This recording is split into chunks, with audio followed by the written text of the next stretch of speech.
Hello everyone, good afternoon, Jai Hind and welcome to India's most sensible and disciplined platform for the defense aspirant. दोस्तों, combined defence services की इस Vikrant batch के अंदर आप सभी लोगों का स्वागत है बच्चों।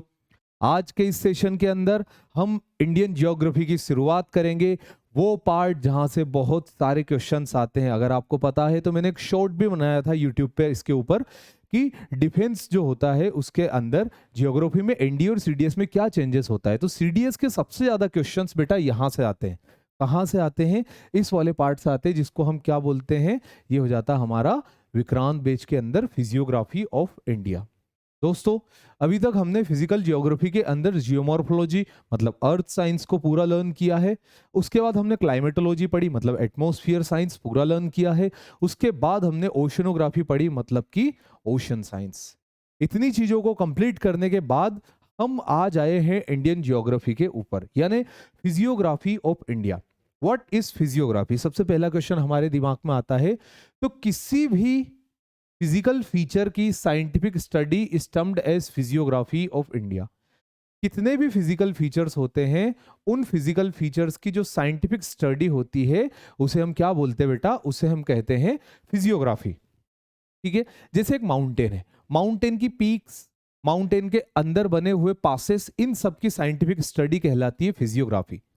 उसके अलावा पठार, पठार मतलब प्लेट्यू, प्लेट्यू की ऊंचाई, प्लेट्यू का सिग्निफिकेंट रोल, ये होती है प्लेट्यू की physiography.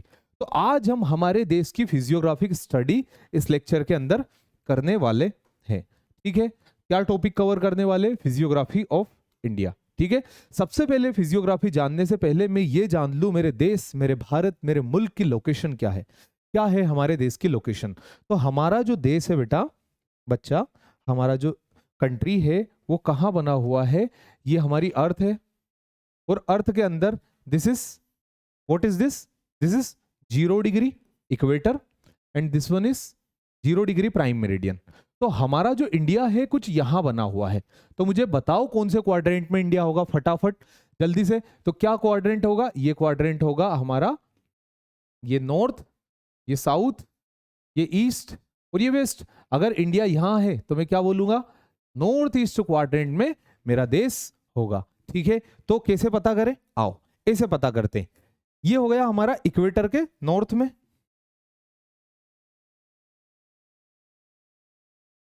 This is in north of equator and this is east of prime meridian. India कहां गया?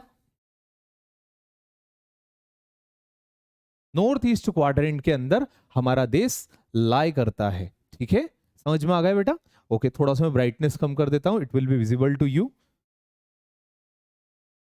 ओके, चलो, इसको कंप्लीट करने के बाद अब हमें क्या नोट करना है? इंडिया की लोकेशन भी तो जाने, हमारे देश की लोकेशन कहाँ है, कितनी है, कैसी बनी हुई है। तो हम हमारे देश की किसी भी जगह की लोकेशन को मेजर करते हैं उस जगह के लेटीट्यूड और लॉन्गिट्यूड के कॉन्फ़िगरेशन से। तो कॉन्फ़िगरेशन से हमें पता करेंगे कि साउथ में हमारा इंडिया स्टार्ट होता है 8 डिग्री 4 मिनट से। इंडिया स्टार्ट होता है साउथ में 8 डिग्री 4 मिनट से और कंप्लीट हो जाता है 37 डिग्री 6 मिनट तक।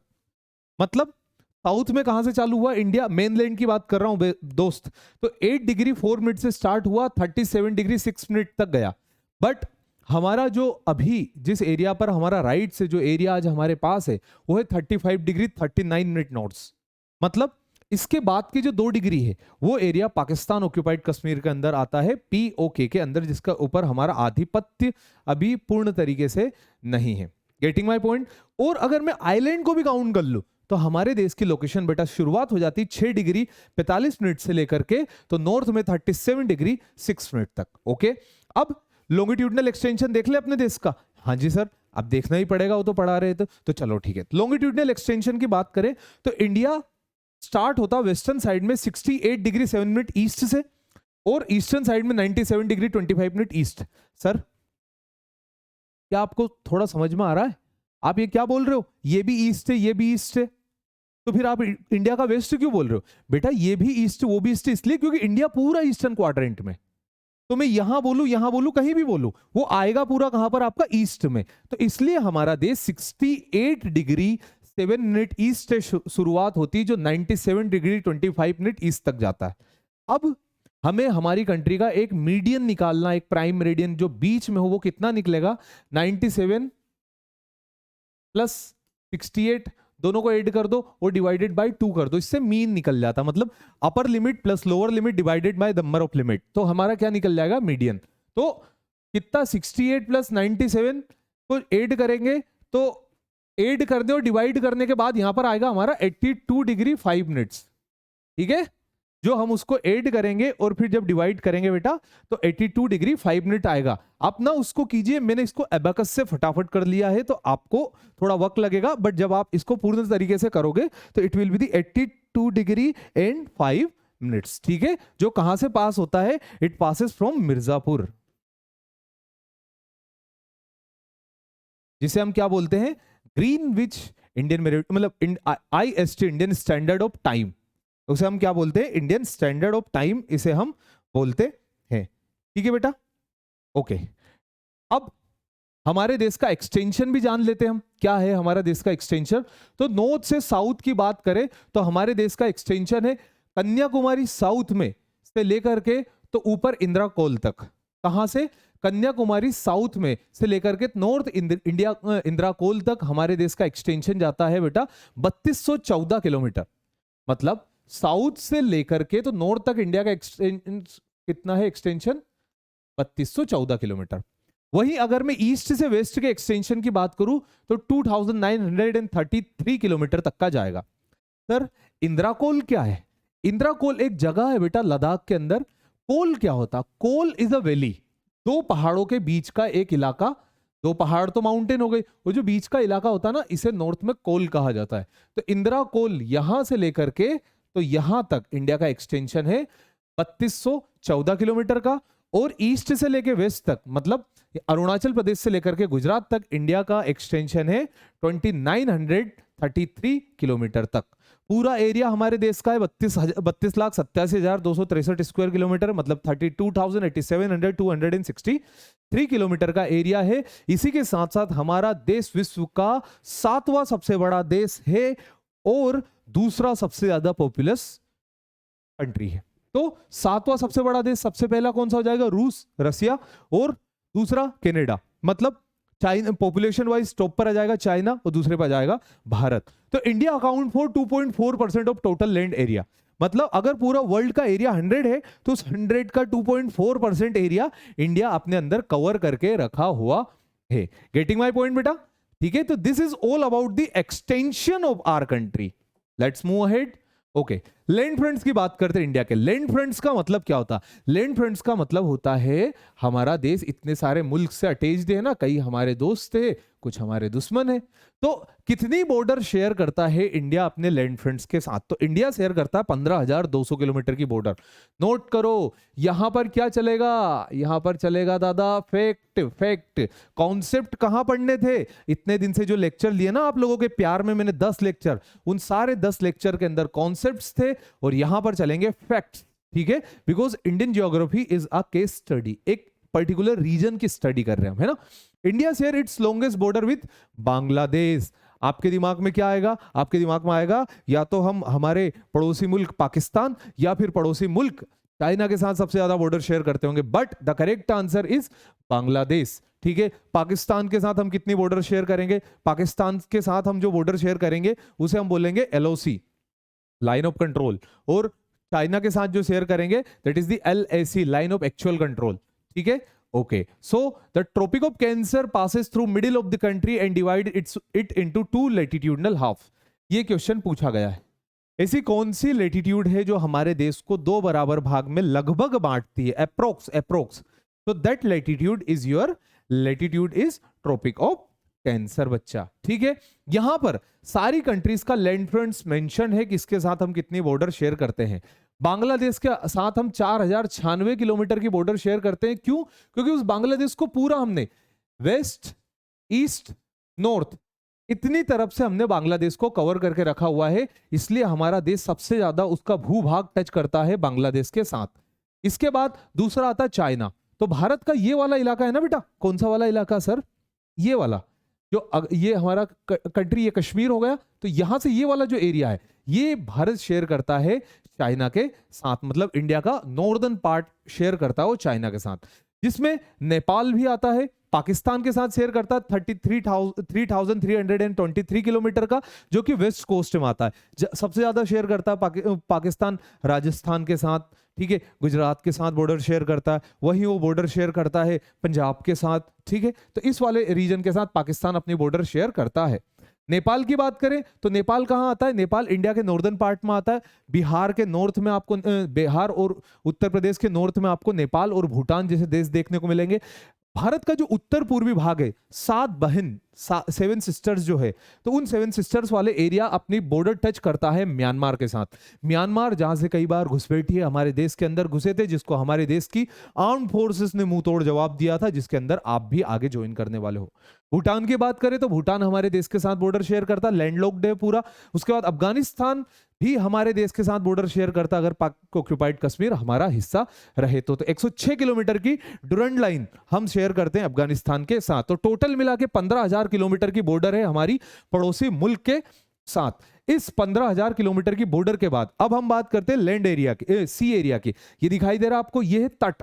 तो भारत का तट जो है वो है 7,516 किलोमीटर का। अगर मैं इसमें यहां और यहां बने आइलैंड्स को जोड़ लूं, इन आइलैंड्स और इन आइलैंड्स को जोड़ लूं मैं, लक्षद्वीप और अंडमान, तो ये बन जाएगा 7,516 किलोमीटर का। और अगर मैं सिर्फ इस मेनलैंड की बात करूं तो ये एरिया हो जाएगा 5,422 किलोमीटर का।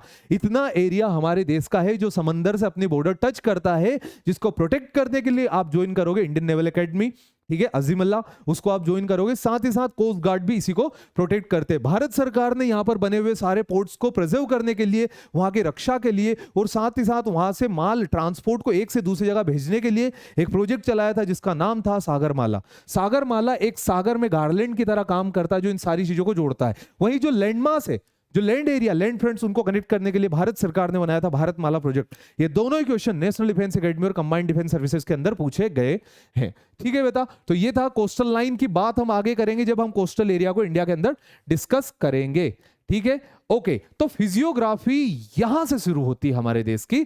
फिजियोग्राफी मतलब भारत का पठार, ये भारत का पहाड़। ये आज का ये लेक्चर आपको इसलिए भी देखना जरूरी है क्योंकि आप भारत के एक नागरिक हो, आपको पता होना चाहिए आपके देश के अंदर क्या है। तो यहां पर एक उल्टे ट्रायंगल के शेप का एक पठार बना हुआ है, जिसके अंदर मध्य प्रदेश, उत्तर प्रदेश का दक्षिणी भाग, दक्षिणी राजस्थान, उत्तरी गुजरात और पूरा साउथ इंडिया आता है। ये एक स्टेबल लैंड मास है जहां अर्थक्वेक नहीं आते। क्यों? Because it is the oldest and stable land mass situated in Indian subcontinent. इसके बाद आता दूसरे नंबर पे हिमालय। हिमालय मतलब ये वाला भाग, जब इंडियन प्लेट जाकर के कोलाइड हुई थी यूरेशियन प्लेट पे, ये हो गई इंडियन प्लेट, ये यूरेशियन प्लेट जब ये टकराई थी तो यहां पर एक पहाड़ बना था विश्व का सबसे ऊंचा और दूसरा सबसे लंबा पहाड़, जिसका नाम है द माइटी हिमालय, जिसे कहा जाता है ना, हमने पढ़ा था पंजाब सिंध गुजरात मराठा द्राविड़ उत्कल बंगा। मतलब पंजाब, सिंध, गुजरात, मराठा, द्रविड़, उत्कल, बंगा, विंध्य, हिमाचल, यमुना, गंगा, उथचल जलधि तरंगा। मतलब ये जो हमारा राष्ट्रगान है इसी फिजियोग्राफी से मिलकर के बना हुआ है। मतलब हमने इन्हीं फिजियोग्राफी को इतनी मैटर करती कि हमने हमारे राष्ट्रगान के अंदर उनको रखा, ठीक है। तो उथचल जलधि तरंगा, जलधि मतलब सागर, सागर से उठती हुई लहर। जो सुना है ना महात्मा गांधी का वो गाना था जिसमें हमने सुना होगा कि दक्षिण में पैरों को धोता पर्वत, उत्तर में रखवाली करता पर्वत राज विराट है, और दक्षिण में पैरों को धोता सागर सा सम्राट है। इस दक्षिण में ये सागर हमारे भारतवर्ष, हमारी भारत माता के पांव को धोता है, और भारत माता के सर का जो मुकुट है वो क्या है? वो मुकुट है हिमालय, ठीक है। ओके, द माइटी हिमालय को कंप्लीट करने के बाद ये बेसिक इंट्रोडक्शन दे रहा हूं। उसके बाद गंगा, कौन सी? गंगा नदी, ब्रह्मपुत्र नदी और इंडस नदी, ये तीनों अपने साथ साथ एक उपजाऊ मिट्टी लेकर के आती। उस जलोढ़ मिट्टी से जो मैदान बने हैं उन मैदानों को उत्तर के मैदान कहा जाता है। ये उत्तर के मैदान कहां से फैले हुए? पंजाब, हरियाणा, उत्तरी राजस्थान, पूरा उत्तर प्रदेश, उत्तरी मध्य प्रदेश, उसके बाद पूरा बिहार, झारखंड का उत्तरी पार्ट, वेस्ट बंगाल पूरा और आसाम, इन एरिया के अंदर फैले हुए हैं जो नदी अपने साथ मिट्टी लेकर के आती है। इसके बाद आता बेटा कोस्टल प्लेन। कोस्टल प्लेन का मतलब होता तटीय प्लेन। जो मैदान यहां पर बने, एकदम सेम टू सेम प्लेन्स जो यहां बनेंगे इस एरिया के, मतलब इस तरफ वेस्टर्न घाट, उसके बाद के प्लेन ईस्टर्न घाट, उसके बाद के प्लेन, ये जो प्लेन से, ये जो मैदान से, ये कहां बने हुए हैं? इंडिया के साउदर्न स्टेट्स के अंदर। हम बात करेंगे टूरिज्म के लिए हमारा देश किस प्रकार से बेनिफिशियल है। तो कोस्टल प्लेन के पास पाई जाने वाली मिट्टी होती है लेटेराइट सोइल, और डेल्टाइक एलुवियल सोइल भी यहां पर मिलती है। इसके बाद आइलैंड ग्रुप्स, हमारे देश के अंदर 2 आइलैंड ग्रुप्स है, एक लक्षद्वीप और दूसरा अंडमान निकोबार। लक्षद्वीप जो है वो मूंगा की चट्टानों पर बना हुआ, समझ रहे हो आप? मूंगा एक समुद्र के अंदर मिलने वाला जानवर है। वो जानवर जब तक जिंदा रहता है, कोरल, तब तक तो जिंदा रहता, बट जब वो मर जाता है तो पत्थर बन जाता है।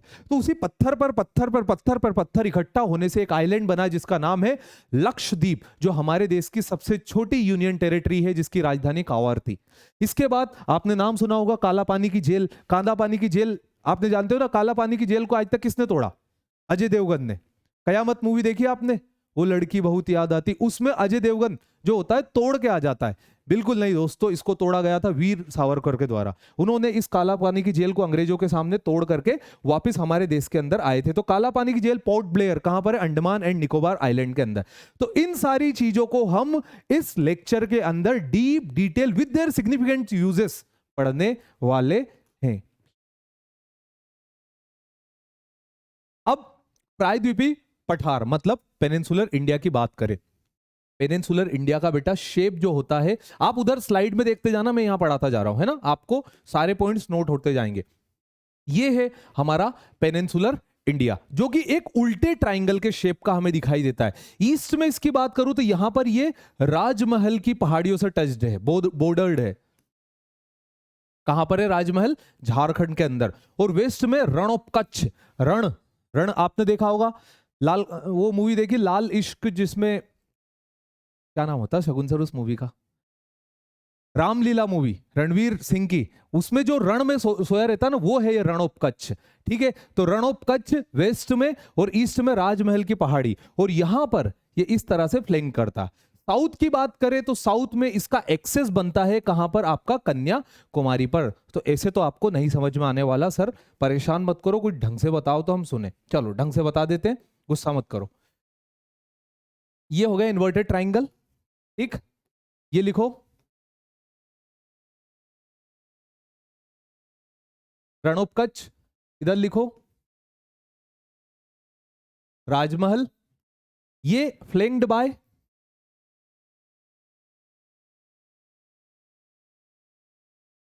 Eastern Ghats and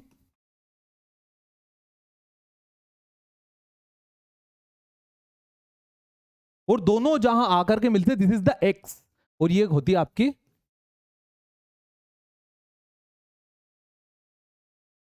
Kanyakumari. तो कुछ इस तरह से पेनिनसुलर इंडिया का स्ट्रक्चर बना हुआ है। ये यहां लिखा हुआ है सब इसी चीज के बारे में, आप इसे देख लेना। और ये जो पार्ट है, दिस इज नॉर्दर्न प्लेन, और इसी नॉर्दर्न प्लेन के साउथ में, इसी नॉर्दर्न प्लेन के साउथ में बसा हुआ है आपका पेनिनसुलर इंडिया। ठीक है बेटा, क्लियर है? स्ट्रक्चर समझ में आ गया। अब इसकी हाइट की बात करते हैं, तो 150 मीटर इसकी हाइट है फ्रॉम द रिवर।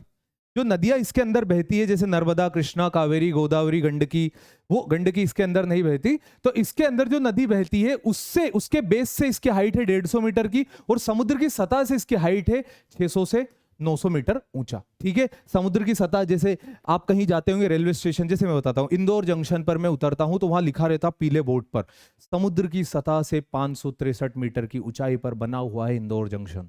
ठीक उसी प्रकार इस पेनिनसुलर इंडिया की हाइट है 600 से 900 एवरेज। ठीक है, इट इज द ओल्डेस्ट मतलब सबसे पुराना मेरे भाई। जब कॉन्टिनेंट एक पेंजिया का हिस्सा था, पेंजिया जानते हो ना, पेंजिया एकमात्र अकेला था, फिर वो टूटा, तो सिकुड़े तो दिले बेखबर, फैले तो सारा जमाना अपना है। तो वही सिकुड़ा हुआ पेंजिया जब टूटा था, तो टूटने के बाद उसके अंदर से एक एक प्लेट्स अलग गई थी, और इंडिया का पेनिनसुलर इंडिया तब भी उसका हिस्सा था, अब भी है।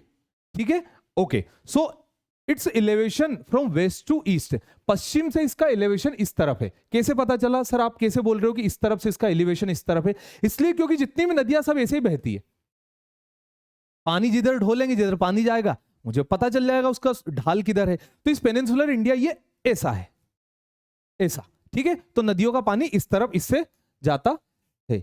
ठीक है बेटा, ओके, एलिवेशन समझ में आ गया। Black soil is found in west and north western part, यहां पर ब्लैक सोइल मिलती है। कहां पर? महाराष्ट्र के अंदर। महाराष्ट्र में डक्कन का पठार जिसे औरंगजेब की कब्र कहा जाता है, तो वो डक्कन जहां छत्रपति शिवाजी महाराज का कभी राज्य हुआ करता था, उस एरिया पर काली मिट्टी है, और वही काली मिट्टी कॉटन मतलब कपास के प्रोडक्शन में बहुत अच्छी मानी जाती है। It covers total 16 lakh square kilometre area of our country. मतलब हमारे देश का एरिया कितना बताना तो जरा। हमारे देश का एरिया भी थोड़ी देर पहले मैंने आपको बताया था 32,63,000 है ना, 263। तो ये हमारे देश का था। इसका आधा मतलब 50% भाग ये पेनिनसुलर इंडिया कवर करके रखता है। और इट इज मोस्टली इसके ऊपर आर्कियन नीस पाई जाती है और स्कीट। आर्कियन एक तरह का पुराना रोक सिस्टम है। इंडिया के अंदर कौन कौन से रोक सिस्टम मिलते थे? सबसे पहला मिलता था आर्कियन रोक सिस्टम, फिर धारवाड़ रोक सिस्टम मिला, फिर कडप्पा रोक सिस्टम मिला, फिर विंध्यन रोक सिस्टम मिला, फिर गोंडवाना रोक सिस्टम मिला, फिर क्रिटेशियस रोक सिस्टम मिला, ठीक है, फिर बघेलखंड रोक सिस्टम मिला। तो ये रोक सिस्टम थे इंडिया के, जिसमें आर्कियन नीस इसके ऊपर पाई जाती। नीस इज अ मेटामॉर्फिक रोक। Getting my point? हाँ जी सर। आगे बढ़ेंगे। नेक्स्ट, इतने सारे प्लेट्यू, बाप रे, इतने सारे प्लेट्यू है हमारे पेनिनसुलर प्लेट्यू के अंदर, जिसमें वो जगह भी है जहां पर मैं खड़ा हूं अभी। तो एक एक करके सारे प्लेट्यूज की बात करते हैं। सबसे पहला मेवाड़ का प्लेट्यू। मेवाड़ का प्लेट्यू आपको राजस्थान के अंदर मिलेगा। कर्नाटक का प्लेट्यू बाबा बुदान की पहाड़ी, जिसके ऊपर कॉफी, आप लोग कॉफी पीने जाते हो ना, स्टारबक्स जाएंगे हैं, और दूसरा जाएंगे चाय सुट्टा, अलग अलग जगह जब आप जाते हो ना, एक जगह का नाम है चाय सुट्टा, ऐसा इंदौर में फेमस है, वो बता रहा हूं। तो यहां पर जब लोग जाते कॉफी पीते, कॉफी कहां से आती? कॉफी इंडिया के अंदर रोबुस्टा और अरेबिका, दो परफेक्ट कॉफी लगती है कर्नाटका में बाबा बुदान की पहाड़ियों के ऊपर। तीसरा मालवा का पठार। मालवा के पठार के दक्षिण में है विंध्याचल, और उत्तर तरफ ये बॉर्डर्ड होता है अरावली से। इन दोनों के बीच में मालवा का पठार आता है, और इसी मालवा के पठार के अंदर वो शहर है जिसके अंदर से अभी खड़ा होकर मैं क्लास ले रहा हूं, इंदौर। तो ये मालवा का पठार मध्य प्रदेश का एक बड़ा हिस्सा माना जाता है। इसके बाद बुंदेलखंड का पठार। बुंदेलखंड का कुछ हिस्सा आता मध्य प्रदेश के अंदर, जिसके अंदर छतरपुर वाला रीजन आ जाता है हमारा, और कुछ हिस्सा आ जाता है आपका उत्तर प्रदेश के अंदर, जिसके अंदर आपका झांसी वाला रीजन आ जाएगा। तो बुंदेलखंड, बघेलखंड मध्य प्रदेश और छत्तीसगढ़ की बॉर्डर पर आएगा। ये इधर वाला हिस्सा जो होगा वो बघेलखंड होगा। यहां पर जहां पर संजय डुबरी नेशनल पार्क है, गुरु घासीदास नेशनल पार्क है, ठीक है, ये नेशनल पार्क यहां पर आएंगे, तो ये आ जाएगा आपका बघेलखंड। फिर आएगा डक्कन का पठार। डक्कन का पठार कहां पर? यहां पर फैला हुआ महाराष्ट्र पूरा, कर्नाटका का उत्तरी भाग, तेलंगाना का वेस्टर्न भाग, मध्य प्रदेश का दक्षिणी भाग, गुजरात का दक्षिण पूर्वी भाग, ये पूरा का पूरा इसके अंदर यहां पर आ जाएगा। फिर आएगा छोटा Nagpur plateau. Chota Nagpur plateau is termed as mineral house of India. हमारे देश का सबसे बड़ा, सबसे बढ़िया, जहां से खनिज निकलते, जिसके कारण हमारे देश का नाम चलता। कालाहांडी की माइंस यहां पर मिलेगी आपको, ठीक है। तो ये वाला जो पार्ट है छोटा नागपुर प्लेट्यू के अंदर आता है, जो कि झारखंड के अंदर है। फिर मेघालय का प्लेट्यू। मेघालय का प्लेट्यू सबसे नॉर्थ ईस्टर्न एज के ऊपर बना हुआ है पेनिनसुलर प्लेट्यू के, मतलब यहां पर, ठीक है, मेघालय के अंदर। फिर तेलंगाना प्लेट्यू तेलंगाना राज्य के अंदर बना हुआ है, जो कर्नाटकन प्लेट्यू के ईस्टर्न साइड में आता है। यहां पर एक और प्लेट्यू मेंशन है, दंडकारण्य का प्लेट्यू। दंडकारण्य जहां से महानदी निकलती है, दंडकारण्य जहां भगवान राम वनवास के लिए गए थे, उन्हीं दंडक वन के अंदर ये पठार बना हुआ है। उड़ीसा और छत्तीसगढ़ की बॉर्डर पर यह है दंडकारण्य, ये वाला रीजन। बात समझ में आ गई? हाँ जी सर, पूरी समझ में आ गई। चलिए आगे बढ़ते हैं। इन पॉइंट्स को बेटा नोट कर लेना। एक एक लफ्ज जो मेरी जुबान से निकला है, कुछ भी उसमें से एग्जाम के अंदर आ सकता है। अब बात करते हैं इसी पेनिनसुलर प्लेट्यू के अंदर बने हुए पहाड़ों के बारे में। तो यहां पर पहाड़ जो बना है उसका नाम है अरावली। वर्ल्ड की सबसे पुरानी माउंटेन रेंज जोलन रेंज जो डेनमार्क में है, और दूसरी Aravalli mountain range north east से लेकर के साउथ वेस्ट तक चलती है। जो गुजरात है, गुजरात से शुरू होती है, कहां पर? पालनपुर गुजरात से शुरू होती है, और उत्तर में जाती है दिल्ली रीज तक। तो ये है अरावली का पहाड़। इसकी हाईएस्ट पीक जो है 1722 किलोमीटर की है। कहां पर? माउंट आबू गुरु शिखर, जिसके ऊपर दिलवाड़ा जैन मंदिर बना हुआ है। तो वो है आपका अरावली का पहाड़। दक्षिण में पालपुर, उत्तर में दिल्ली रीज, ठीक है। ये फैला हुआ इसका सबसे ज्यादा पार्ट राजस्थान के अंदर। याद रखना, यही कारण है कि राजस्थान एक रेन शेडो रीजन बना हुआ है। इसके बारे में सब कुछ यहां लिखा हुआ बेटा, ठीक है। पोस्ट करके आराम से पढ़ लो। अगला आता Vindhyachal. Vindhyachal it run more or less parallel to the Narmada valley in east and west direction from Jobat in Gujarat to Sasaram in Bihar. बहुत बढ़िया, अच्छी बात है।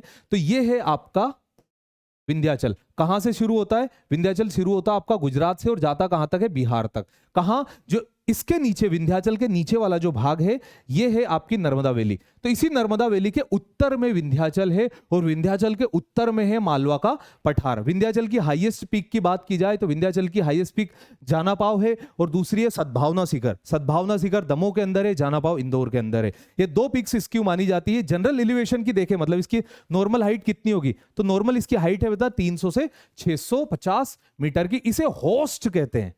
क्या कहते हैं इसे? HOREST। होस्ट क्या होता है? ये एक पहाड़ है, ये एक पहाड़ है, ये दो पहाड़ तो गए होस्ट, और इनके बीच में अगर कोई घाटी है तो ये बन जाएगी ग्रेबन। ये क्या बन जाएगी बेटा? ये बन जाएगी आपकी ग्रेबन। ठीक है, तो ये था विंध्याचल। इसके बारे में आगे क्या बात करते हैं, तो विंध्याचल आर कंटिन्यूड ईस्टवर्ड। यहां पर ईस्टवर्ड जाता है ना, किस नाम से जाता? भांडेर हिल, कैमूर हिल्स। ये जाता बिहार में कहां तक? सासाराम तक। किसका मकबरा है सासाराम बिहार में? किसका मकबरा? शगुन सर, सासाराम बिहार में। Very good sir. Sher Shah Suri का मकबरा है कहां पर? सासाराम बिहार के अंदर। क्यों? क्योंकि बिहार में ही उसको दफनाया गया था। ठीक है, तो ये यहां पर आपको भांडेर और कैमूर हिल्स देखने को मिलेगी। The river Chambal, Betwa, Ken are some tributary and some tributary of Narmada. मतलब बेटा यहां से ये अगर विंध्याचल का पहाड़ है तो इससे कुछ नदी निकलती है ऊपर की तरफ, कुछ जाती है नीचे की तरफ। जो नीचे की तरफ जाती है वो होती है नर्मदा की सहायक नदी, जैसे कि खाड़ी नदी, जैसे कि वेदा नदी। ठीक है, ये नर्मदा की सहायक नदी जो नीचे की तरफ जाएगी, और उत्तर की तरफ जाएगी केन, बेतवा, सिंध, पार्वती, ठीक है, चंबल। ये नदी उत्तर की तरफ जाएगी। ठीक है, जैसा कि हम यहां पर लिखा हुआ है। ठीक है बेटा, ओके बच्चा। सद्भावना शिखर मैंने आपको बता दिया था, दमोह के अंदर है। It is the highest peak of Vindhyachal. यहां विंध्याचल हमारा कंप्लीट हो जाता है। आपको यहां से स्लाइड में से उसको नोट करना है। इसके बाद आता है सतपुड़ा। सतपुड़ा, सत मतलब सात और पुड़ा मतलब पहाड़। तो सात पहाड़ से मिलकर के बना हुआ है सतपुड़ा का जंगल। 7 पहाड़ में सबसे पूर्व में जो पहाड़ है दैट इज द मैकाल, जहां से नर्मदा नदी निकलती है अमरकंटक के पहाड़ से। फिर इसके बाद दूसरा जो आता है दैट इज महादेव। महादेव कहां पर है? पचमढ़ी के पास है। उसके बाद अगला जो आता है वो आता आपका गावलीगढ़, गावलीगढ़, फिर बीजागढ़, असिरगढ़, ठीक है, कालीभीत, कालीभीत के बाद बड़वानी हिल्स, और लास्ट में जाता सतपिपला हिल्स। तो इस तरह से हमारा 7 पहाड़ों से मिलकर के बना हुआ है।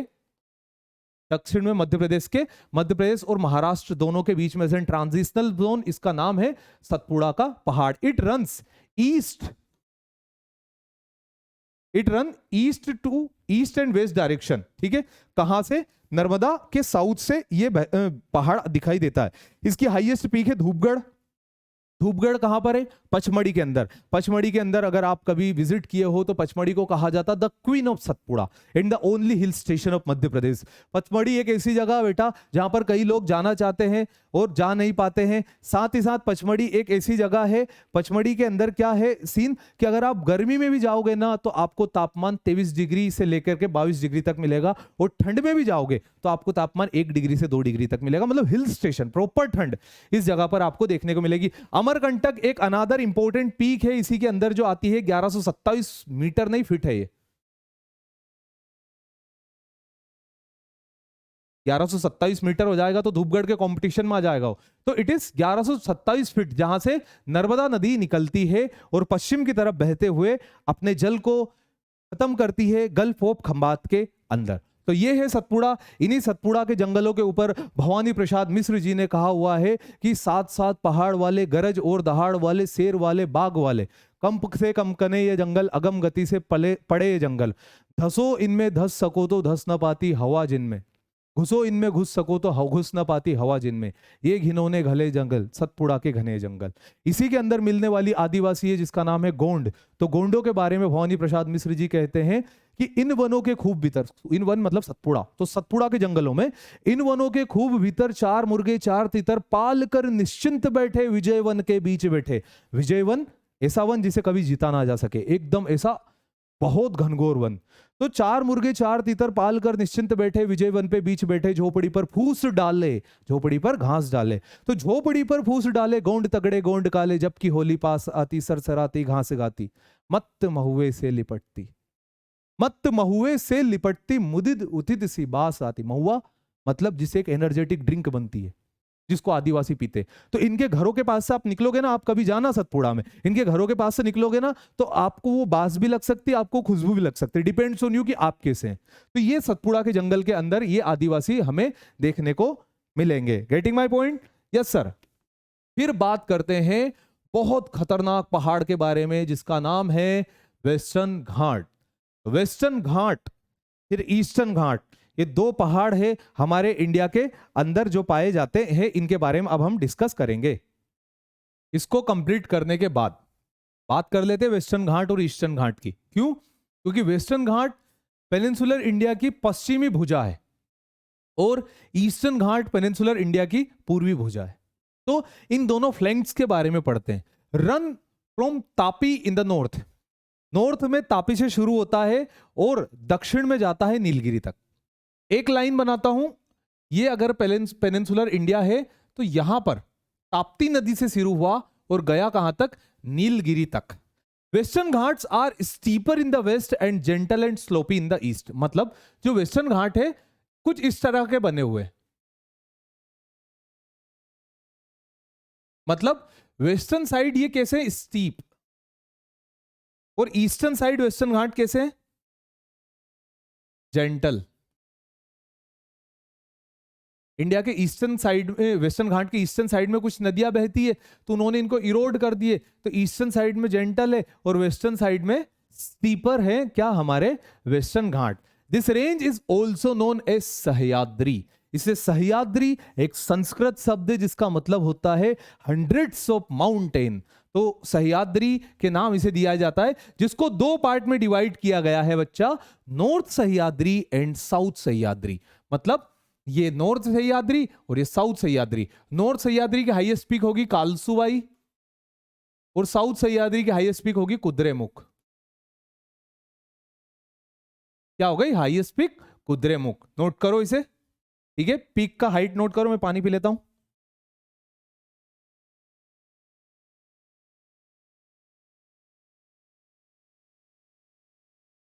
ठीक है, कालसुवाई एंड कुद्रेमुख।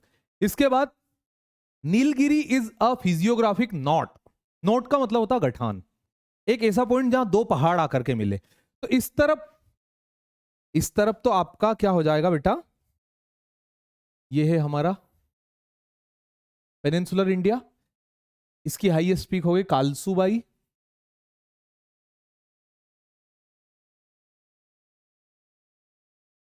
और इसकी हाईएस्ट पीक हो गई आपकी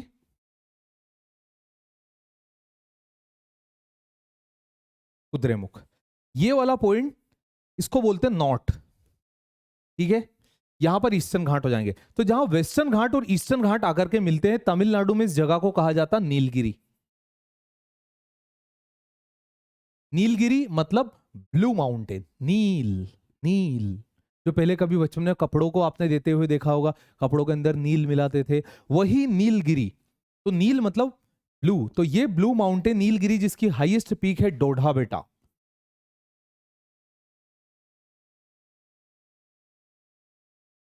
ये इसकी हाईएस्ट पीक हो जाएगी। ये भी बहुत प्यारा हिल स्टेशन है हमारे पेनिनसुलर इंडिया का। ठीक है, इतना समझ में आया बेटा? आगे बढ़ते हैं। नेक्स्ट, वेस्टर्न घाट के को हम डिवाइड करते हैं। तो ये तो यहां तक मैंने अभी नीलगिरी बना दिया था, ठीक है? नीलगिरी के साउथ में अन्नामलाई, अन्नामलाई हिल्स की हाईएस्ट पीक अनाईमुडी। पूरे दक्षिण भारत की, साउथ इंडियन मूवीज देखते हैं ना हम, पूरे साउथ इंडिया की हाईएस्ट पीक है अनाईमुडी, 2695 मीटर की हाइट है इसकी। इसके साउथ में जाओगे तो अगली आएगी आपकी कार्डेमम हिल्स। कार्डेमम कहां पर? तमिलनाडु और केरल के अंदर है। कार्डेमम मतलब क्या होता है? इलायची। केरला के अंदर बहुत ज्यादा मसाले होते हैं। अगर आपको बताऊं तो India is largest producer as well as largest consumer of spices in the world. मतलब मसालों को सबसे ज्यादा प्रोड्यूस भी करता है, सबसे ज्यादा कंज्यूम भी करता है। देखा आपने कई सारी नूडल्स, नूडल्स आपने देखे होंगे, कहां से, कहां की जात है, कहां से निकाली गई है इसको? तो नूडल्स एक चाइनीज फूड है। चाइना के लोग जो नूडल्स खाते हैं, उन्होंने उसको लकड़ी से खाना शुरू किया था, हमारे इंडियंस को पसंद आ गया। अब हमने क्या किया, उसके अंदर डाल दिया मसाला। आप चाइनीज की शॉप पर जाओगे ना, उस दुकान के अंदर, तो आप क्या देखोगे? आग लगा देता है वो। उसका जो जार होता है, उसका जो पेन होता है, उसके अंदर जिसमें नूडल्स बनाता, आग लगाता है, एकदम सब कुछ मिला देता। जिन चाइनीज लोगों ने इसकी शुरुआत की, अगर आज वो खा ले तो उनका पेन भीग जाए। मतलब इस तरह का तीखा हमारे देश के अंदर खाया जाता है। So India is the largest producer, is the largest consumer of spices in the world. ठीक है, कार्डेमम हिल्स के बाद अगला आता है बच्चा आपका नागरकोइल। नागरकोइल, नागरकोइल सबसे सदर्न मोस्ट हिल है इंडिया की। आपको अलग अलग किताब में अलग अलग नाम मिलेगा। कुछ किताब में आपको नाम मिलेगा कार्डेमम हिल्स और कुछ किताब में आपको नाम मिलेगा Nagercoil. Height of Western Ghat increases from north to south, मतलब नॉर्दर्न पार्ट से जैसे मैं सदर्न पार्ट की तरफ जाता हूं, हाइट वेस्टर्न घाट की बढ़ती जाती है। तो height of Western Ghat increases from north to south. Getting my point बेटा? हाँ जी सर।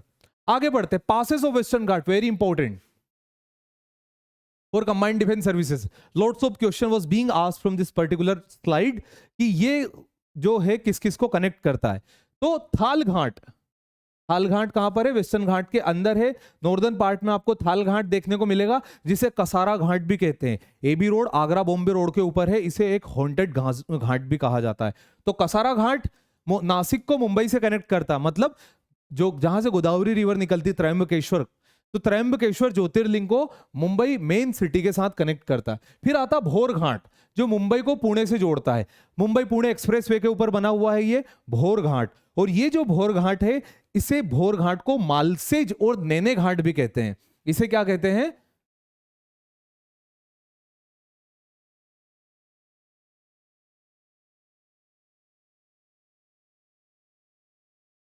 नैने घाट भी इसी को कहते हैं।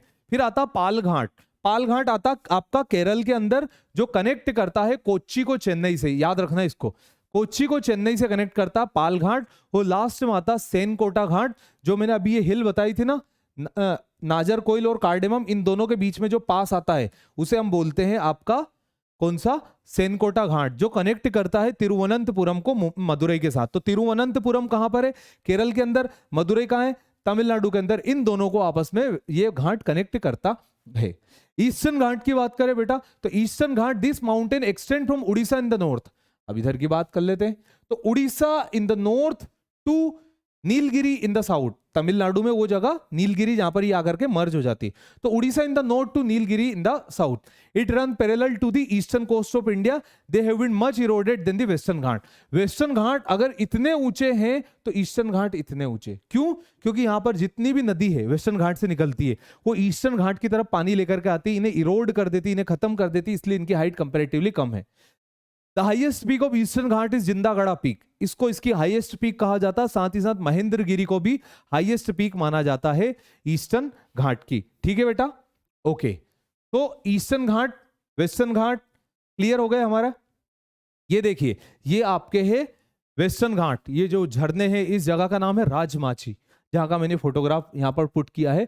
तो ये जगह है राजमाची। वहीं ये वाला जो पार्ट है, ये कुर्नूल वाला रीजन है, जहां पर टोबैको की खेती सबसे ज्यादा होती है। तो ये आंध्र प्रदेश के अंदर आता है। तो ये ईस्टर्न घाट, वो वेस्टर्न घाट। ठीक है बच्चा जी? हाँ जी सर।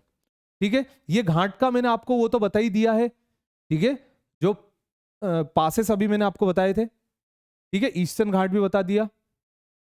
ओके, ईस्टर्न घाट के अंदर ये कई प्रकार की हिल्स भी आती है, जिनके बारे में हम बात कर लेंगे आगे, या फिर अभी कर चुके, जैसे Orissa hills, गरहजाट hills, Nayagarh hills. इसके अलावा भी पालिनी हिल्स आती है, जावादी हिल्स आती है। ठीक है, उसके बाद है तो शेवरो हिल्स भी इसी के अंदर आती है। ठीक है, यहां तक क्लियर है बेटा? हमारे पेनिनसुलर इंडिया का एक इंपॉर्टेंट पार्ट, हमारे देश का एक मरुस्थल, वो मरुस्थल जिसके अंदर एक नेशनल पार्क भी है, डेजर्ट नेशनल पार्क। हमारे देश के पश्चिमी भाग में, इंडिया और राजस्थान की बॉर्डर के बीच में फैला हुआ है थार का मरुस्थल। थार मरुस्थल, जिस थार मरुस्थल के अंदर दो डिस्ट्रिक्ट्स आती, एक जैसलमेर और दूसरी बाड़मेर राजस्थान के अंदर, जहां अलग अलग टिले बने हुए हैं। और ये टिले एक जगह से दूसरी जगह हवा के थ्रू बहते हैं। उस को लोकल लैंग्वेज में कहा जाता है धरियन। धरियन मतलब DHARIN। एक जगह से दूसरी जगह तक बहने वाले इन सैंड ड्यून्स को। सैंड ड्यून्स किसकी तरह होते हैं, जैसे आपको कहीं भी जंगल में जाओ तो हम क्या करते हैं, निशानी के तौर पर याद रखते हैं ना कि हम किस रास्ते से गए थे, हमें उस रास्ते से जाना है, तो हम निशानी के तौर पर कोई पेड़ याद करते हैं, कोई पहाड़ याद करते हैं, कोई खाई याद करते हैं। डेजर्ट्स में कभी भी आप सैंड ड्यून्स को याद ना करें तो अच्छा है, क्योंकि सैंड ड्यून्स मिनट मिनट पर चेंज होते हैं, सैंड ड्यून्स बदलते जाते हैं। ठीक है, एक जगह से दूसरी जगह सैंड ड्यून्स चेंज होते रहते हैं।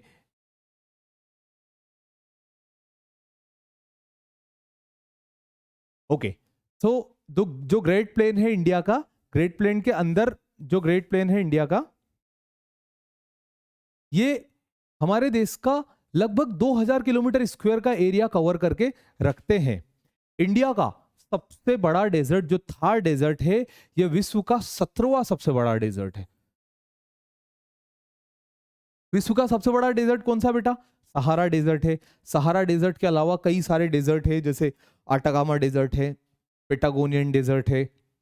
अटाकामा, पेटागोनियन, सहारा डेजर्ट, इनको कंप्लीट करने के बाद अगला जो डेजर्ट आता है, वो डेजर्ट कौन सा आता है, अगला डेजर्ट आता है हमारा इसी एरिया के अंदर, Victorian desert, Gibson desert, Simpson desert, Kalahari desert, ठीक है, नामीबियन डेजर्ट, दस्त ए लुत, दस्त ए कावीर, रुबल खली डेजर्ट। इतने सारे डेजर्ट हैं जो वर्ल्ड के अंदर फैले हुए हैं। द लाल सुहानरा बायोस्फीयर रिजर्व जो कहां पर आता, पाकिस्तान के अंदर आता है। ये यूनाइटेड नेशन जो है ना, उसकी यूनेस्को के अंदर बायोस्फीयर रिजर्व डिक्लेयर किया गया है। यूनेस्को के अंदर बायोस्फीयर रिजर्व किसे डिक्लेयर किया गया है, सुहानरा बायोस्फीयर रिजर्व को, जो पाकिस्तान के अंदर आता है। ठीक है, ये था थार डेजर्ट के बारे में बेटा। ठीक है, कुछ छोटे छोटे प्लेट्यू, जैसे मैंने आपसे छोटा नागपुर प्लेट्यू की बात की थी बेटा, तो छोटा नागपुर प्लेट्यू कहां पर प्रेजेंट है, पेनिनसुलर इंडिया के नॉर्थ ईस्टर्न पार्ट में यह फैला हुआ है। लगभग इसका हिस्सा झारखंड में है, इसके अलावा इसका हिस्सा छत्तीसगढ़ के पुरुलिया और वेस्ट बंगाल के अंदर भी आता है। इसकी हाइट है बेटा 700 मीटर की, सी लेवल से ऊंची। ठीक है, राजमहल हिल्स जो है यहां पर जो बनी हुई है, यहां पर जो राजमहल हिल्स बनी हुई है, यह राजमहल हिल्स इसका ईस्टर्न एज बनाते हैं। ठीक है, ये जो प्लेट्यू है छोटा नागपुर प्लेट्यू, ये और राजमहल हिल्स बेसाल्ट से मिलकर के बने हुए हैं। देखा, यहां पर इसके ईस्टर्न पार्ट में पार्श्वनाथ और राजनाथ हिल्स है। ठीक है बच्चा, ओके, आगे बढ़ते हैं। छोटा नागपुर प्लेट्यू के बाद तेलंगाना प्लेट्यू, ये यहां पर ये Deccan plateau, this is the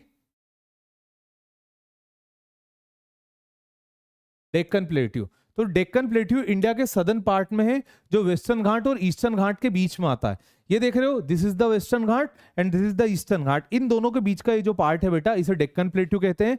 Deccan plateau का फॉर्मेशन हुआ था जब इंडियन प्लेट इंडियन ओशन के बीच में थी, तब रीयूनियन आइलैंड से ज्वालामुखी फटी थी, और उस ज्वालामुखी हॉटस्पॉट ने, उस वोल्केनिक हॉटस्पॉट ने अपना लावा स्प्लिट आउट किया था, बेसाल्ट स्प्लिट आउट किया था, और एक शील्ड बनाई थी जिसे डेक्कन ट्रैप के नाम से आज जाना जाता है। ठीक है, यहां पर ब्लैक सोइल मिलती है इस बेसाल्ट के कारण। अब बात करते हैं significant of peninsular plateau. Peninsular plateau जो हमने पढ़ा, उसका क्या सिग्निफिकेंट रोल है, तो पेनिनसुलर प्लेट्यू का सिग्निफिकेंट रोल है बेटा, it is rich in minerals. पहला पॉइंट तो ये बहुत ज्यादा रिच है किसके अंदर, मिनरल्स के अंदर। मतलब यहाँ पर मिनरल्स बहुत मिलते हैं। कौन से, अगर बात करोगे कर्नाटका के अंदर, तो कर्नाटका के अंदर आपको केजीएफ कोलार गोल्ड फील्ड की बात करेंगे, हट्टी माइंस यहाँ पर मिलेगी, गोलकोंडा की माइंस जहाँ पर आपको डायमंड मिलेगा, पन्ना में मज गवान मध्य प्रदेश के अंदर जहाँ only Asia's largest diamond producing mine. इसके अलावा भी कई सारे मिनरल्स मिलेंगे, जैसे उड़ीसा के अंदर आयरन का, बॉक्साइट का और मिलेगा, नालको, हिंडालको, बालको, मालको, वालको, इस टाइप से जितने भी एल्यूमिनियम के कॉरपोरेशन बने हुए उनके बारे में हम आगे डिस्कस करेंगे। इसके बाद यहाँ पर मिलती है सोइल। सोइल की बात करें, ब्लैक सोइल मिलती है इसके साउथ वेस्टर्न पार्ट के अंदर, स्पेशली महाराष्ट्र के अंदर। इसके ईस्टर्न पार्ट में आपको रेड सोइल, लेटेराइट सोइल देखने को मिलेगी, और northern part is flanked by the alluvial soil. Forest in western ghat, western ghat के अंदर बने हुए जंगल, बड़े बड़े नेशनल पार्क आते हैं इसके अंदर, जैसे चांडोली नेशनल पार्क है, मेलघाट टाइगर रिजर्व है, फिर इसके बाद बांदीपुर नेशनल पार्क है, नगरहोल नेशनल पार्क है, ये आते हैं। और साउथ में बात करें तो साइलेंट वैली, ठीक है, ये नेशनल पार्क यहाँ पर आपको देखने को मिलेंगे इस रीजन के अंदर, वेस्टर्न घाट के अंदर।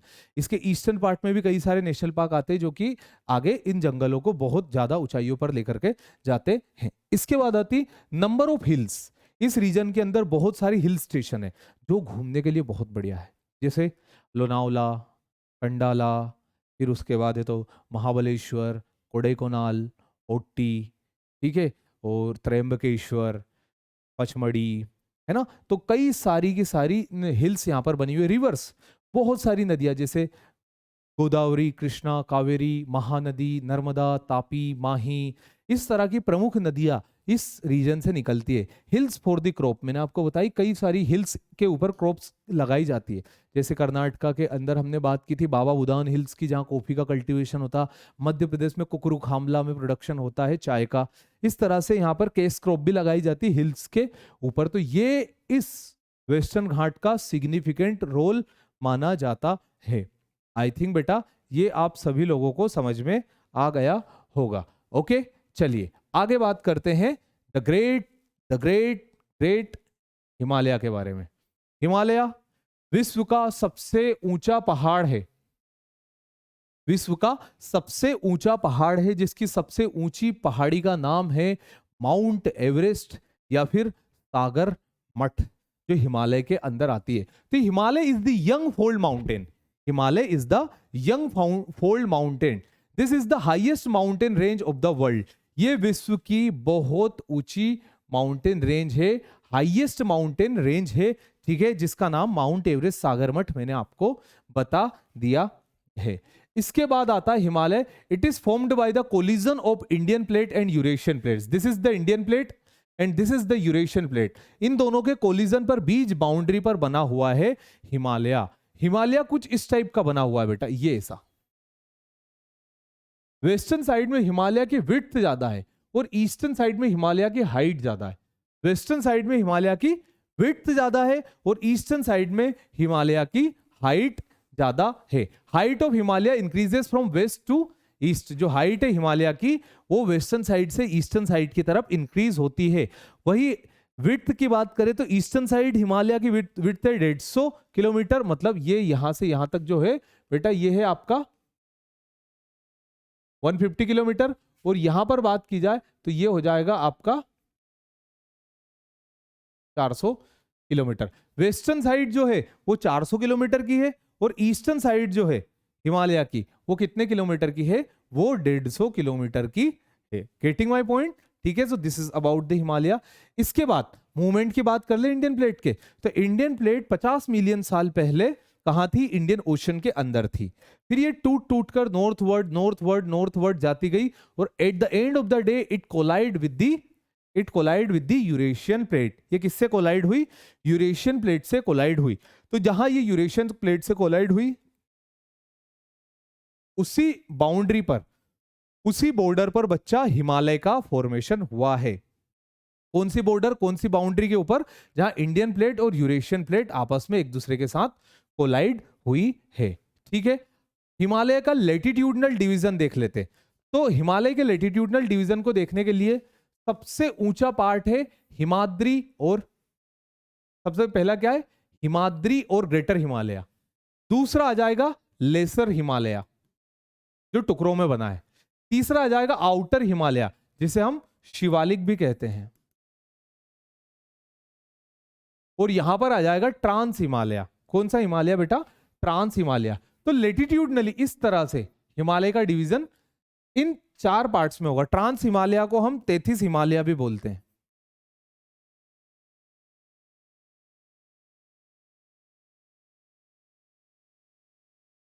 क्या बोलते हैं बेटा, हम इसको 33 हिमालय भी बोलते हैं। इतना समझ में आ गया आपको, जितना मैंने आपको अभी तक बताया। क्या क्या बताया मैंने आपको यहाँ पर, अभी मैंने आपको बता दिया है लेटिट्यूडनल एक्सटेंशन ऑफ हिमालय। तो यहाँ पर लेटिट्यूडनल एक्सटेंशन हिमालय के अंदर greater Himalaya, lesser Himalaya, outer Himalaya और ट्रांस 33 हिमालय की हमने बात कर ली है बेटा जी, ठीक है। अब सबसे पहले बात करते हैं ग्रेटर हिमालय के बारे में। ग्रेटर हिमालय को कहा जाता है Himadri. Greater Himalaya is also known as Himadri, the main Himalaya or the snowy Himalaya. Himadri the main Himalaya or the snowy Himalaya. Snowy Himalaya इसको क्यों बोलेंगे? स्नोवी हिमालय इसको इसलिए बोलेंगे क्योंकि ये जो हिमालय है बेटा, ये हिमालय है ना, स्नो इसके ऊपर जमी हुई है, इसलिए इसको स्नोवी हिमालय बोलेंगे। तो स्नोवी हिमालय क्यों बोलते हैं? इसके ऊपर बर्फ है। इसके बाद इसकी हाईएस्ट पीक है माउंट एवरेस्ट। माउंट एवरेस्ट इसकी हाईएस्ट पीक है, जिसको सागर मठ भी कहा जाता है। Mount Everest is the highest peak of Himalaya, जिसको सागर मठ भी कहा जाता है। ठीक है बच्चा? Okay okay. इसकी कुछ इंपॉर्टेंट पीक्स है ग्रेटर हिमालय की। कौन सी? Mount Everest, mount Kanchenjunga Sikkim के अंदर, माउंट मकालू नेपाल के अंदर, धौलागिरी और नंगा पर्वत, ये उसकी कुछ इंपॉर्टेंट पिक्स है, यहां पर आपको दिखाई दे दी जाएगी। ठीक है? ओके, इतना क्लियरली समझ में आया बेटा? हिमालय की हाईएस्ट पीक कौन सी है? तो कौन कौन सी है हिमालय की हाईएस्ट? इसके बाद अगला हम डिस्कस करेंगे लेसर हिमालय। लेसर हिमालय मतलब जो हिमालय के साउथ में आता, ग्रेटर हिमालय के साउथ में जो आता है ये ग्रेटर हिमालय, इसके साउथ में जो आता this is lesser Himalaya. Lesser Himalaya की एवरेज हाइट है 3700 मीटर से लेकर के तो 4500 मीटर तक।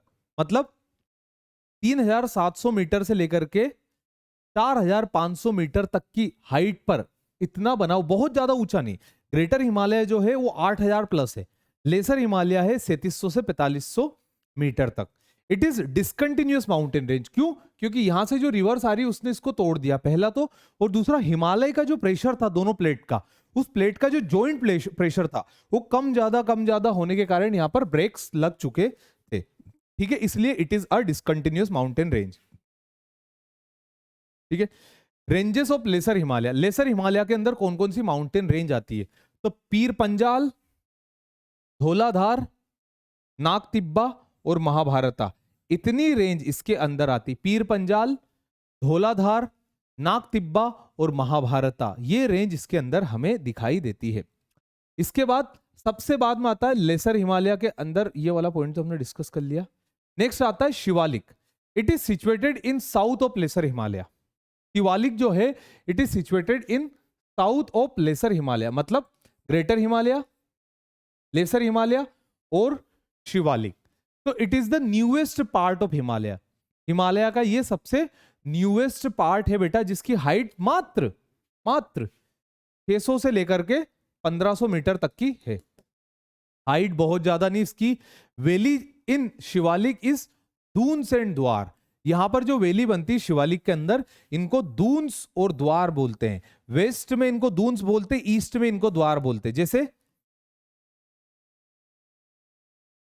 देहरादून और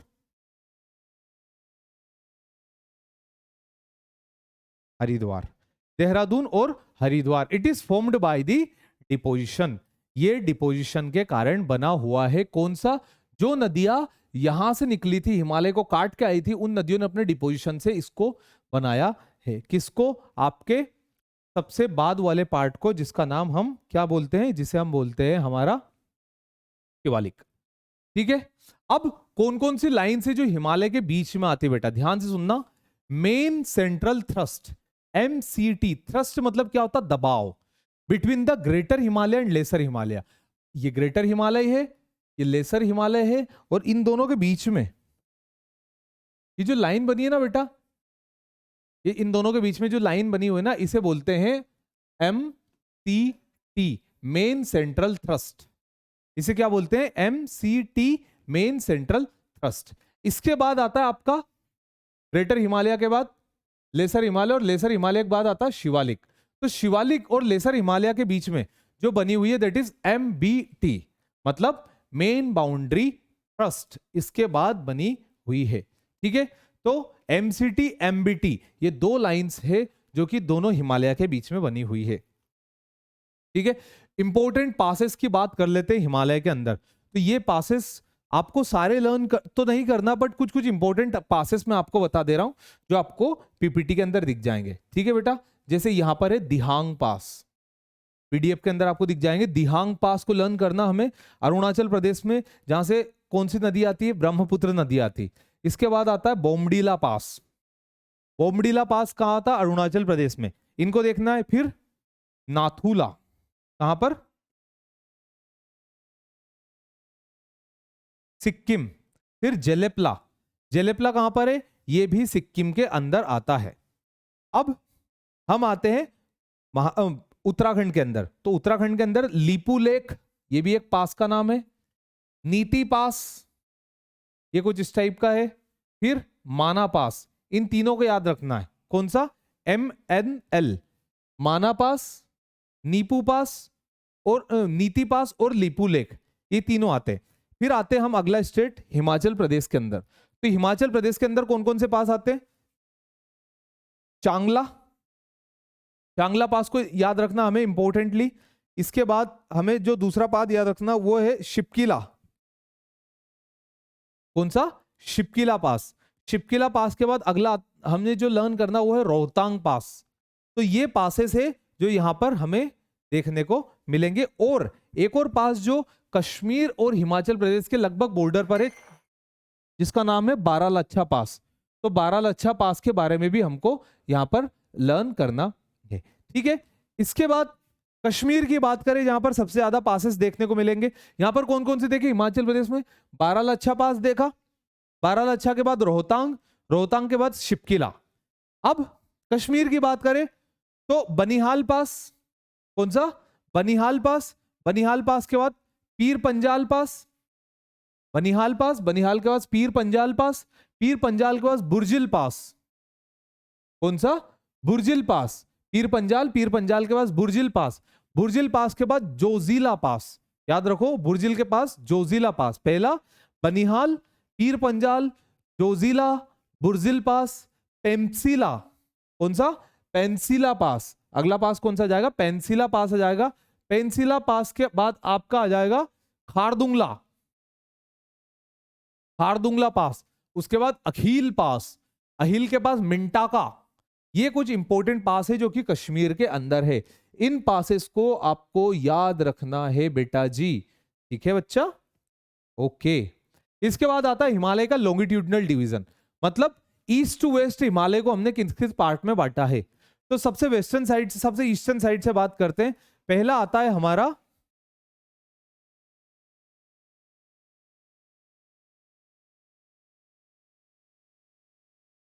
Assam Himalaya, Assam Himalaya between Teesta and Dihang river. कौन सा हिमालय? आसाम हिमालय। आसाम के बाद अगला लिया हमने सिक्किम हिमालय, सिक्किम हिमालय बिटवीन कोसी एंड तिस्ता। सिक्किम हिमालय को कंप्लीट करने के बाद हम आए नेपाल हिमालय। नेपाल हिमालय किसके बीच में आएगा? काली एंड कोसी। नेपाल हिमालय के बीच में बाद में आएगा कुमाऊन।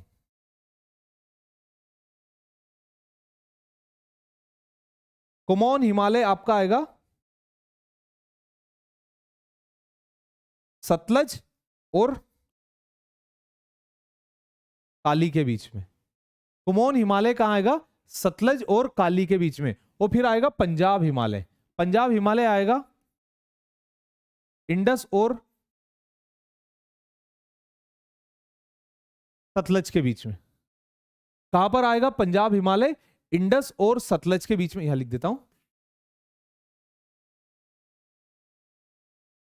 पंजाब हिमालय यहां पर आएगा। तो ये हिमालय के बेटा सारे पार्ट्स थे लॉन्गिट्यूडनल डिवीजन। फिर से देख लेते। पहला आ जाएगा आसाम हिमालय, ठीक है। दूसरा आ जाएगा सिक्किम हिमालय, तीसरा आ जाएगा नेपाल हिमालय, चौथा आ जाएगा कुमाऊन हिमालय, पांचवा आ जाएगा आपका पंजाब हिमालय। ठीक है, इतने हिमालय के पार्ट बनेंगे। Getting my point? ओके। अगला पूर्वांचल। पूर्वांचल जो है वो आता है नॉर्थ ईस्टर्न पार्ट, मतलब हिमालय का वो पार्ट जो नॉर्दर्न साइड से सदर्न साइड की तरफ बना हुआ है, नॉर्थ से साउथ की तरफ बना हुआ है हिमालय का पार्ट, उसे पूर्वांचल बोलते हैं, इसका एक्सटेंशन। ठीक है, कहां पर है ये? नॉर्थ ईस्ट इंडिया के अंदर इसका एक्सटेंशन बना हुआ है। तो it is extended from Arunachal Pradesh, it is extended from Arunachal Pradesh in the north to Mizoram in the south, from Arunachal Pradesh in the north to Mizoram in the south, and it is extended in Myanmar with the name of Arakan Yoma.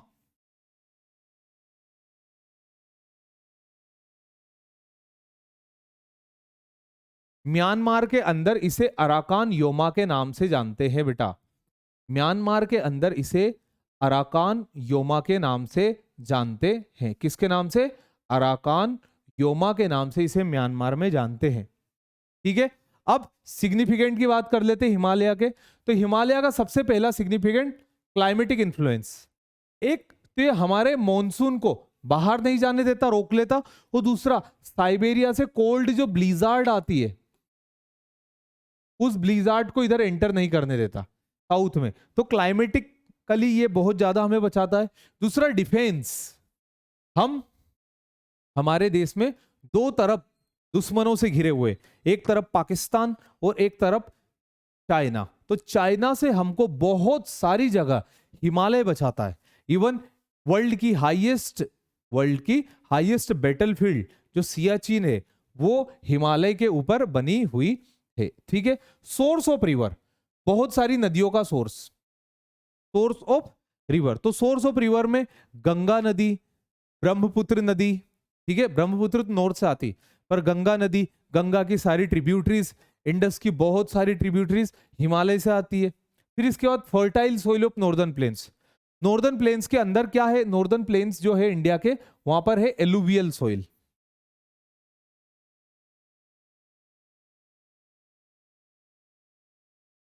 Alluvial soil northern plains के अंदर है India के।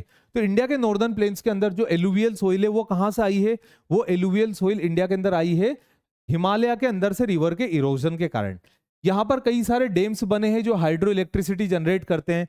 जैसे India का सबसे ऊंचा dam जो बना हुआ है कौन सी? भागीरथी रिवर के ऊपर बना हुआ है टेहरी डैम, वहां से हाइड्रो इलेक्ट्रिसिटी प्रोड्यूस होती है। उसके अलावा कई सारे पिलग्रिमेज स्टेशन, वैष्णो देवी और भी कई सारे पिलग्रिमेज स्टेशन जैसे हरिद्वार, केदारनाथ, बद्रीनाथ, ये सब कुछ इसके अंदर हिमालय के अंदर बने हुए हैं। तो बेटा ये था हिमालय का सिग्निफिकेंट। ठीक है, अब इसके बाद बेटा यहां पर आज हमारा ये लेक्चर हो जाता है एंड। ठीक है, यहां पर आज का ये लेक्चर हम एंड करते हैं। कल का जो लेक्चर होगा, अगला जो लेक्चर होगा, उसके अंदर हम बात करेंगे नॉर्दर्न प्लेन्स के बारे में। नॉर्दर्न प्लेन्स के बाद कोस्टल प्लेन्स और कोस्टल प्लेन्स के बाद आइलैंड ग्रुप्स। इनको हम अगले लेक्चर के अंदर कवर करेंगे। ठीक है, तब तक के लिए जय हिंद एंड जय भारत। जो भी आपका डाउट हो आप कमेंट सेक्शन में पूछ सकते हो। ओके, बाय बाय बेटा।